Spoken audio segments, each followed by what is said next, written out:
74% of people have a major financial regret, and there's one that outranks all others. It's the most common financial regret in the United States. So what is this major regret, and how can you avoid becoming part of that group? Simply put, it's not saving and investing for retirement early enough. In fact, about 21% of Americans say their biggest financial regret is not saving and investing for retirement earlier, according to a Bankrate survey. At first, you might think people would regret the more urgent or painful money mistakes, like racking up high-interest credit card debt, carelessly blowing through student loan money during college, choosing a career that they don't enjoy or that doesn't pay as well as they'd like, or having no emergency fund to fall back on. And sure, those regrets do exist, but according to the survey, only 15% of adults say their biggest financial regret is taking on too much credit card debt. 14% wish they had saved more for emergencies. Still, the top regret, reported by 21%, is not starting retirement savings earlier. This isn't about one big financial disaster or flashy mistake. It's about the quiet cost of procrastination. The kind of thing that doesn't seem like a big deal at the time, but grows into a huge source of stress and anxiety as the years go by. The survey also revealed that this regret intensifies with age. 34% of baby boomers, those between 59 and 77, say they regret not starting their retirement savings earlier. And it's easy to see why.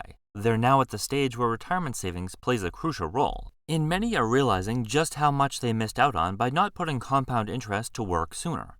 For Gen Xers born between 1965 and 1980, the regret drops to 26%. For millennials born between 1981 and 1996, it's 11%. And for Gen Zers born between 1997 and 2012, only 5% feel that way. The pattern's clear. The closer you get to retirement, the more you feel the weight of lost time. If you're in your 20s, there's still time to change course. But for those nearing 60, it's a regret that can't really be undone, only managed. This regret doesn't just sit in your head, it builds up over time and leads to real stress. Nearly half of Americans with financial regrets say their stress about those regrets has increased in the past year. That's about half saying the thing they regret most is now causing them even more emotional strain than before. Only 12% say their stress has gone down. Interestingly, the younger generations are the ones feeling the stress the most. According to the same survey, about 6 out of 10 Gen Zers and millennials with financial regrets say their stress has gone up since last year. That compares to roughly 4 out of 10 Gen Xers and baby boomers. Older generations actually have more regrets about retirement savings, but younger people are experiencing higher stress levels overall. Maybe that's because the younger generations face a different set of challenges with the economy, or because they're just more aware of how fast time is passing. Whatever the reason, it shows that regret isn't just about age, it's about pressure, expectations, and uncertainty. So why do so many people put off saving for retirement? When you're young, retirement feels like a distant dream. In your 20s or early 30s, age 65 might as well be 100 years away. Plus, there are other priorities: student loans, rent, groceries, maybe a car payment. It's challenging enough to pay for rising living expenses, so saving for something decades away often feels unnecessary. On top of that, many people just don't know how powerful compound interest is or how much starting early actually matters. Retirement planning isn't usually taught in school, and if your family didn't talk about it growing up, it's easy to underestimate how important those early savings are. This regret comes down to compound interest. Most people have heard that starting early matters, but they don't always feel the impact until much later. Small contributions made early have far more time to grow. Waiting to invest large sums later means losing out on years, sometimes decades, of potential growth. That's hard to recover from, even if you get really serious later on. You'd need to be much more aggressive to make up for lost time. The saying, time in the market beats timing the market, really hits home here.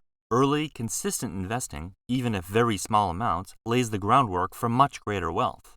Even when people do understand the importance of saving and investing, it can still feel extremely overwhelming. Retirement planning isn't just a one-time choice, it's a fundamental shift in how you think about money. It's like retraining your brain from asking, I have an extra $1,000, what can I buy? To asking, what can I cut so I can invest an extra $1,000? And for those already stretched thin, spending every dollar that comes in or juggling multiple responsibilities, setting aside even a few $100s a month can feel impossible. Over time, that pressure builds. What starts as avoidance slowly turns into guilt and eventually into real regret, worry, and frustration as they drift further off track.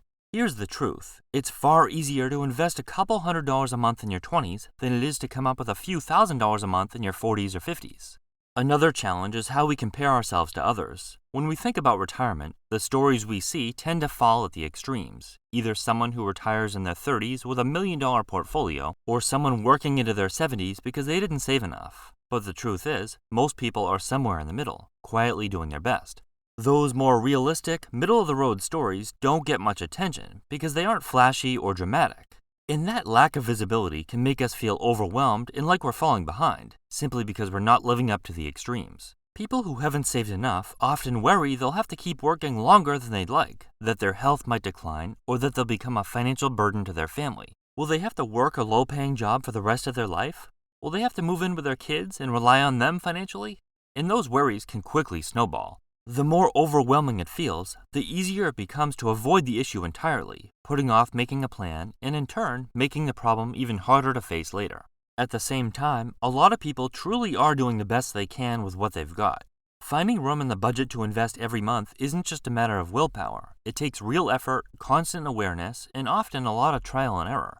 Most people don't have hundreds of extra dollars just sitting idle, and while there might be areas where spending could be trimmed, like subscriptions, takeout, or impulse buys, it usually takes some practice, honesty, and a careful look at your habits to spot those patterns and start making meaningful changes. Another reason people fall behind is what you might call delayed realization. When you're in your 20s or 30s, it's easy to think, I'll start saving once I'm more established. But life doesn't necessarily get easier, it just gets more complicated. Suddenly you're in your 40s or 50s, juggling bigger expenses, and the time you thought you had is mostly gone. Now you've got kids, multiple cars, a mortgage, and suddenly catching up feels overwhelming. That's when the regret tends to hit hardest, when you realize how much easier it would have been to start earlier, even with just small amounts. Of course, not everyone who reaches retirement age has regrets. Some people start saving later and do just fine. Others adjust by working longer, cutting expenses, or changing expectations. But the pattern is clear. The earlier you start, the more freedom you'll have later. And even those who did start early often feel the same way. I wish I'd started even earlier. Whether you began your 401k at 25 or retired comfortably in your 50s, that feeling doesn't go away. It's the paradox of compound growth. Those early years count way more than we often realize. Just a few extra years of investing small amounts can make a massive difference decades down the road. Once people see how much those early dollars grow, they can't help but think, what if I had started just a year, 2 years, or 5 years sooner? On average, an investment in the S&P 500 doubles roughly every 7 years, and once people understand that, it's hard not to wish they'd let their money sit and grow for just 7 more. Almost everyone, no matter how successful they become, has financial choices they wish they could take back. Even people who have built multi-million-dollar businesses or reach financial independence at a really young age often look back and say, I should have started investing sooner, or I shouldn't have bought that expensive car. We make choices based on the information, emotions, and priorities we have at the time. But hindsight has a way of highlighting our missteps. Even if you've done most things right, you'll probably still look back and wonder how much further ahead you could have been. The most common financial regret is not starting to save and invest early enough. Others look back and would have made different choices. But even if you do start early and do everything right, you'll likely still look back and wish you'd done things differently, put in more, chosen better investments, or taken action sooner. That's just part of success.